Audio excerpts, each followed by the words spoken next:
السلام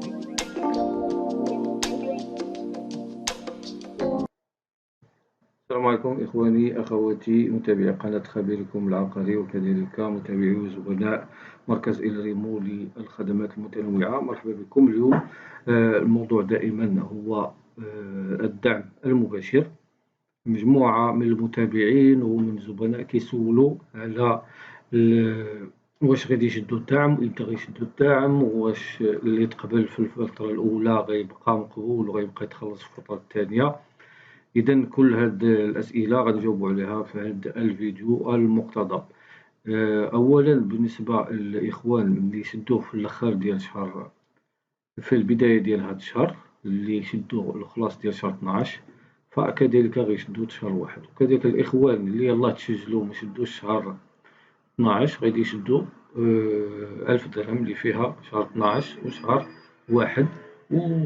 والقبول غيبان من بعد تقريبا إما 15 شهر ولا 20 شهر غتبدا النتائج ديال مراجعة الطلبات. إذا بالنسبة للإخوان اللي كيبغيو يعرفوا واش تقبلوا ولا لا، حتى دائما غيدخلوا للمنصة، يدخلوا للمنصة من الفضاء الخاص ويراجعوا الطلبات ديالهم.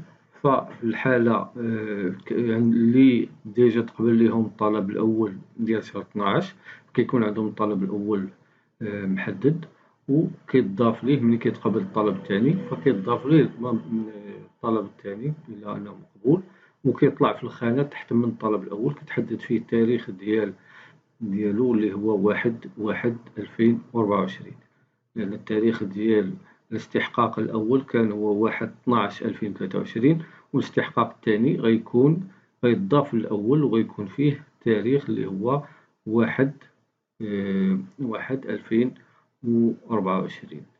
هذه هي الطريقة اللي غيعرفوا بها أنهم تقبلوا وأنهم غيتخلصوا في الدعم المباشر للشهر الثاني. وكذلك الإخوان اللي باقي مستافدوش من الدعم حتى هما ملي غيكون القبول غيطلع عوض كلمة تسجيل غتولي في بلاصتها مقبول، وكذلك غيتحدد ليه المبلغ ديال الدعم وتاريخ الاستحقاق.